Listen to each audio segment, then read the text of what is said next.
Hello বন্ধুরা, দেখো আমি আবার চলে এসেছি লিপিকার রান্নাঘরে তোমাদের সবাইকে একটা নতুন ডিম পরোটা তৈরি করে দেখানোর জন্য। তো দেখো আমি প্রথমে পেঁয়াজের খোসাগুলোকে খুলে নিচ্ছি, আর তারপরে আমি পেঁয়াজটাকে একদম ঝিরি করে ছোট ছোট করে কেটে নিই। এই যে আমি পেঁয়াজের পেছনটা কেটে নিলাম, এই যে দেখো আমি ছোট ছোট করে পেঁয়াজটাকে টুকরো টুকরো করে কেটে নিচ্ছি। আর দেখো আগের থেকে একটু লঙ্কা কুচিয়ে নিয়েছিলাম, আর এই যে পেঁয়াজ কুচিটা দিচ্ছি। তো দেখো আমি তো তোমাদের বন্ধু, তো তোমাদের একটা কথা বলি, এখন অনেকেই চাকু দিয়ে সবজি কাটে, কিন্তু আমি যেহেতু ছোটো থেকেই মাদের কাছ থেকে, মা বড় মার কাছ থেকে যেহেতু এই বটি দিয়ে কাটা শিখেছি, তো আমার মনে হয় যে আমি বটি দিয়েই ভালো কাটতে পারি।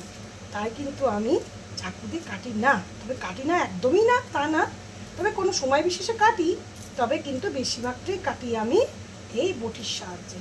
তো তোমরা কে কে আগের মতো বটির সাহায্যে কাটো আমাকে কমেন্টসে অবশ্যই জানিও।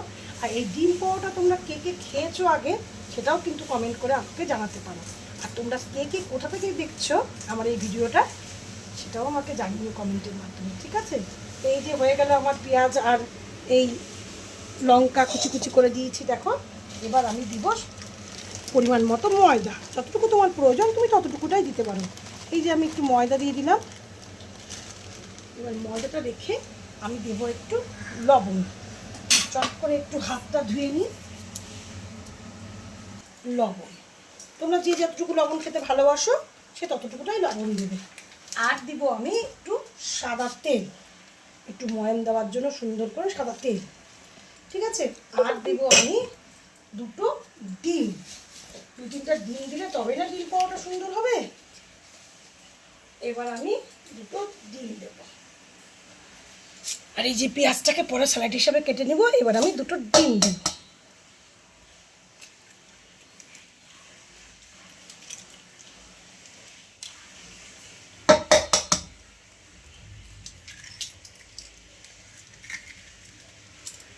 দেখো এটা কিন্তু এবার এখানে জল দেওয়া যাবে না এখন, ঠিক আছে? এবার আমাকে এই যতগুলি আমি জিনিস এভিডেন্স দিলাম, যেমন পেঁয়াজ, লঙ্কা, ডিম, সাদা তেল, এগুলো দিয়ে আমাকে সুন্দর করে আগে মাখতে হবে, মানে ময়ামটা ভালো করে দিতে হবে এগুলো দিয়ে। তারপরে সুন্দর করে মাখার পরে দেখবা আমি আস্তে আস্তে এটাকে আগে মেখে নিই, তারপরে আমি এর মধ্যে অল্প অল্প করে সুন্দর করে মাখার জন্য জলটা দেব, ঠিক আছে? এই দেখো আমি ময়দাটা মাখছি।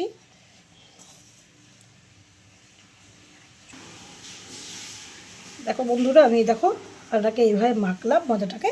এবার আমি অল্প অল্প করে জল দেবো এটাকে সুন্দর করে একদম ময়দা মাখার জন্য। দেখো অল্প অল্প করে জল দেবা, একবারে কিন্তু বেশি দিয়ে দেবা না, তাহলে কিন্তু ময়দাটা মাখা ভালো হবে না, ঠিক আছে? ওই জন্যই কিন্তু আমি অল্প অল্প করে মাখছি আর অল্প অল্প করে জল দিচ্ছি, কারণ যেহেতু এর মধ্যে ডিম আছে, বেশি জল দিলে কিন্তু নরম হয়ে গেলে কিন্তু বেলতে খুব অসুবিধা হবে তোমাদের। তাই জন্যই বললাম অল্প অল্প করে জল দাও।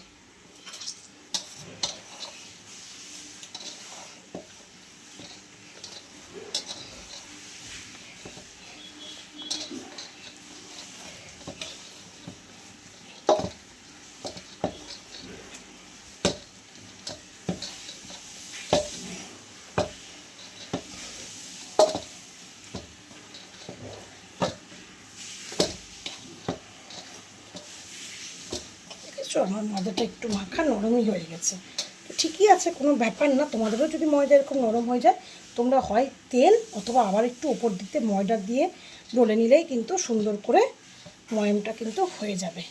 এটা কোনো ব্যাপারই না, এটা একটু ময়দা দিলেও হবে বা তেল দিলেও হবে।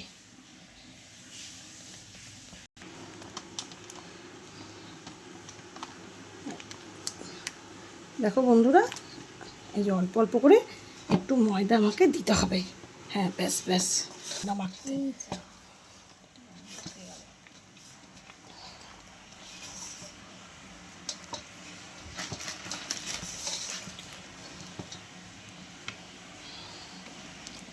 দেখো এই যে ময়দাটা দিয়ে মাখছি, এই যে দেখো আমার এবার ময়ামটা দিয়ে ময়দা দিয়ে সুন্দর করে একটা ডো তৈরি হয়ে গেল। এবার এই যে ডোটা তৈরি হয়ে গেল, এবার আমি এটাকে সুন্দর করে গোল করে একটা কোনো ঢাকনা বা বাটির সাহায্যে এটাকে 10 মিনিটের জন্য একটু ঢেকে রাখবো। একটু স্ট্যান্ডিং টাইম দিলে পরে এটা কিন্তু খুব সুন্দর হবে। তাই একটু ঢেকে রাখি আমি তাহলে। এখন আমি এবার আমার তাওয়াটাকে আমি এখন গরম করব।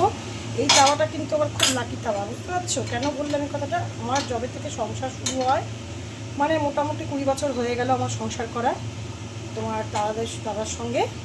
দেখো এই তাওয়াটা কিন্তু তত বছরেরই পুরনো।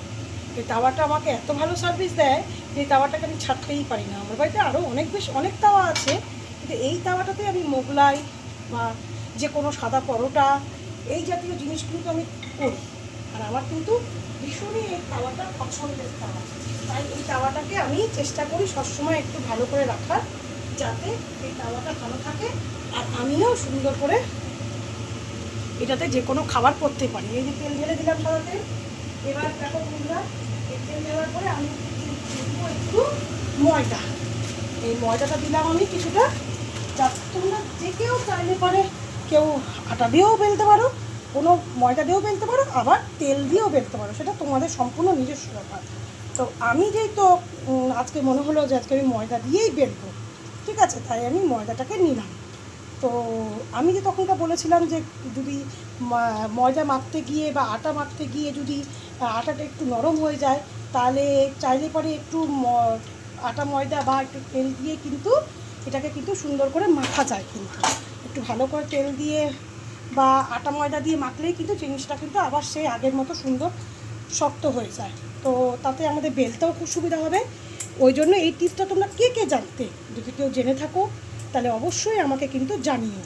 আর দেখো আমার কিন্তু এখন এই ডিম পরোটাটা আমি তৈরি করছি। আর তেল তো দিয়ে দিয়েছি, তুমি দেখছো, তোমরা দেখতে পেলে তেল আমি দিয়ে দিয়েছি। আর এই দেখো এরকম করে আমি কিন্তু বেলছি। মোগলাই পরোটা তো আমরা অনেকেই খেয়েছি, কিন্তু এই ডিম পরোটা তোমরা কে কে খেয়েছো আমাকে অবশ্যই কিন্তু জানিও, ঠিক আছে? এই দেখো আমি কিন্তু ছেড়ে দিলাম এটা ভাজার জন্য। এই যে ভাজার জন্য দিয়ে দিলাম আরও একটা লেচি কেটে, আবার একটা গোল করে পরোটা বানাবোর জন্য। এই দেখো ময়দা নিচ্ছি আর তার সঙ্গে লেচিটা নিয়ে নিলাম। এ দেখো আবার আমি কিন্তু বেলবো।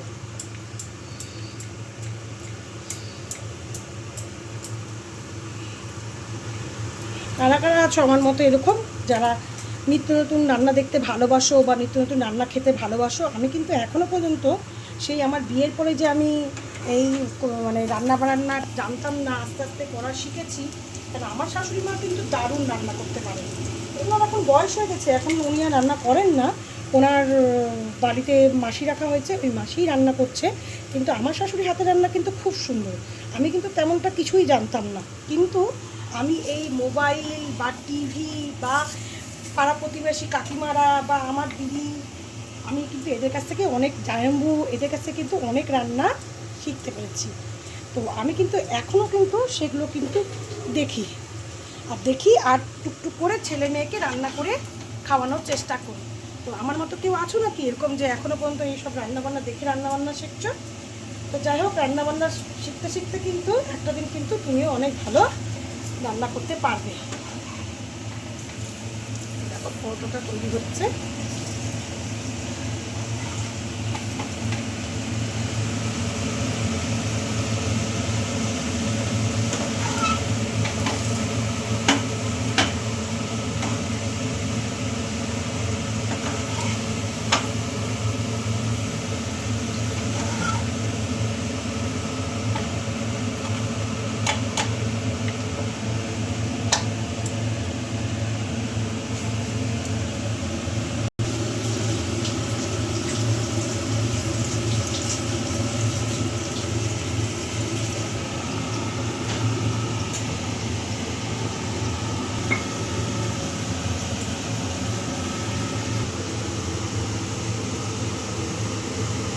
বন্ধুরা এই যে রাত্রিবেলার খাবার আমি রেডি করছি, আর একটা পরোটা তৈরি হচ্ছে, আর তখন যে ডিম ভুজি যে একটা পনির দিয়ে বানিয়েছিলাম সেটাও পাতের মধ্যে দিচ্ছি।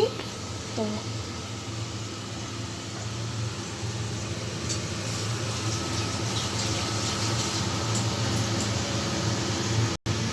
গেল।